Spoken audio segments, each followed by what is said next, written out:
M. gynopi was first isolated from Xenopus toads. Like M. avium is a thermophile and grows well at 45 degrees centigrade. It sometimes produces chronic lung disease in man.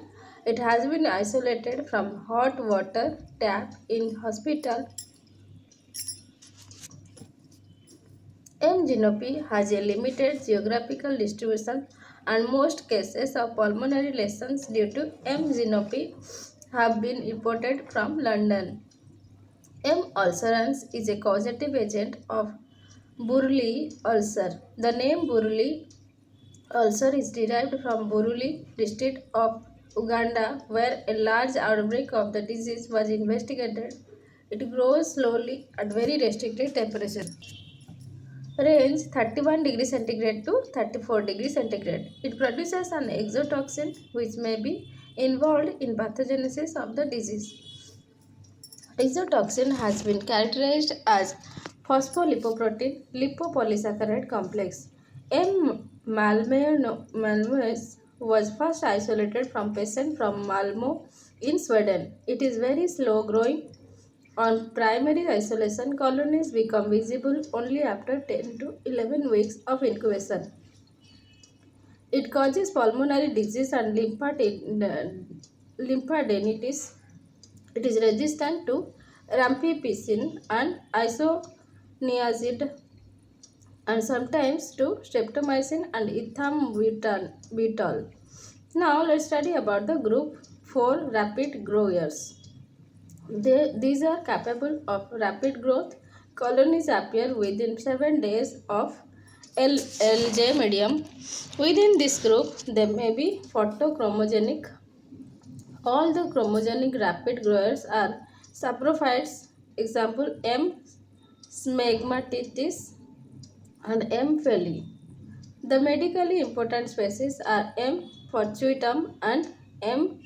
chiloni. Both these species can cause chronic abscesses in man. Outbreaks of abscesses following injection of vaccine contaminated by these mycobacteria have been reported. M. fortuitum occasionally causes pulmonary lesions which cannot be distinguished radiologically from typical tuberculosis. M. fortuitum and M. chilonei do not produce any pigment. M. chilonei grows better at 25 degrees centigrade than 37 degrees centigrade. M. fortuitum can be differentiated from M. chilonei in reducing nitrate and forming red colonies on McConkey agar. Both the species are found in soil and infection usually follows from injury. These are resistant to standard anti-tuberculosis drug. Now let's study about saprophytic mycobacteria. M. fili and M. gonodii are saprophytes of soil, water and plants. M. smegmatis is normally present in smegma and it is a frequent contaminant of urine specimens. Sometimes these organisms may be confused with pathogenic mycobacteria. These are chromogenic rapid growers. M. uh, smegmatis is acid fast but not alcohol fast. Therefore, they are not seen in smear if acid alcohol is used as a decolorizer in the staining procedure. M. fili can be differentiated from M. smegmatis by its ability to grow at 52 degrees centigrade and survive at 60 degrees centigrade for 4 hours. The general feature to differentiate non-tuberculosis mycobacteria from tuberculosis will study. Now let's study about the epidemiology. The non-tuberculous mycobacteria are widely distributed in wet soil, streams and rivers. Staining agents prepared by contaminated water may give false positive results. Because of widespread distribution of non-tuberculous mycobacteria, human beings are regularly exposed to them through contact with water and inhalation of aerosols. Repeated contact results in subclinical infections. Due to their low virulence, the incidence of over disease is very low. However, there is an increase in incidence of these infections in countries where tuberculosis is on decline, probably due to increasing number of immunocompromised individuals, notably patients with HIV infection. Now let's study about clinical manifestations. Although most of them are environmental saprophytes, some of these non-tuberculous mycobacteria occasionally cause disease in man and animals. These diseases are broadly divided into three groups: localized lymphadenitis, pulmonary disease, and skin lesions. Disseminated disease may occur in immunocompromised individuals, especially in AIDS. Look, now let's study about the localized cervical lymphadenitis.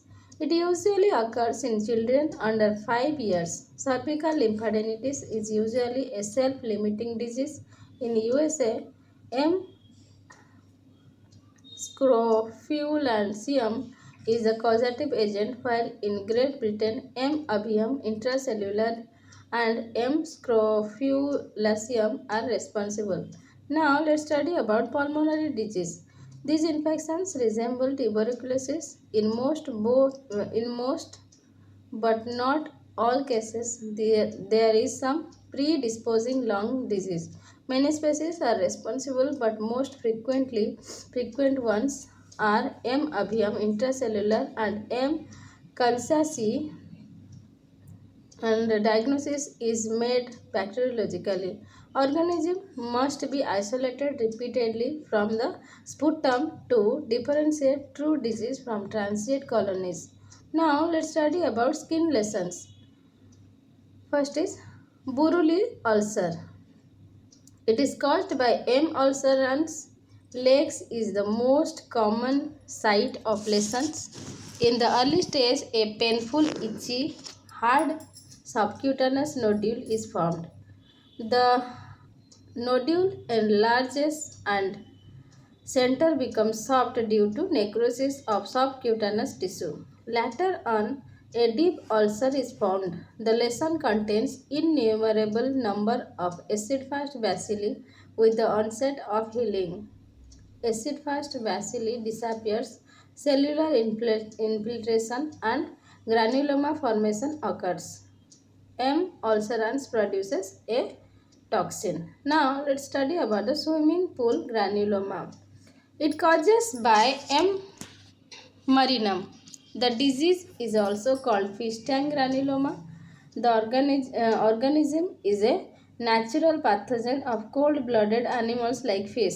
Infection occurs by use of contaminated swimming pool or fish tanks. The lesion appears as papule, which breaks down to form an ulcer. The disease is self-limiting. M. marinum is distributed in temperature area in contrast to ulcerans, which has a tropical prevalence. Use of antibiotics, minocycline or rifampicin, hastens its resolution. The causative agent was formerly known as M. balneae, that is balneum, meaning bath. Next, we will study about post-injection abscesses. M. colonae and M. fortunatum, that is rapid growers, cause abscesses following injection when injectable materials are contaminated with this bacteria. Abscesses are painful and last for many months. Now, let's study about the laboratory diagnosis. First is specimen, sputum, pus or exudate. Now, let's study about the microscopy. Zell-Nelson staining of smear shows acid-fast bacilli. In short, AFB. Repeated smear examination is necessary. Now, let's study about the culture. They grow well on algae medium. Several algae media should be inoculated with the specimen. These are incubated in the dark and in the light at different temperatures for distinguishing the species. Now let's study about the biochemical reaction. These are important to differentiate the various species of non-tuberculous mycobacteria. Now let's study about the treatment. Many non-tuberculous mycobacteria are resistant to most of the anti-tuberculous drugs in vitro. Although good clinical by responses are obtained by various combination of these drugs. Finally finished. Any questions regarding non-tuberculous bacteria? You can ask me in the comment box and subscribe my channel to know more updates. Thank you.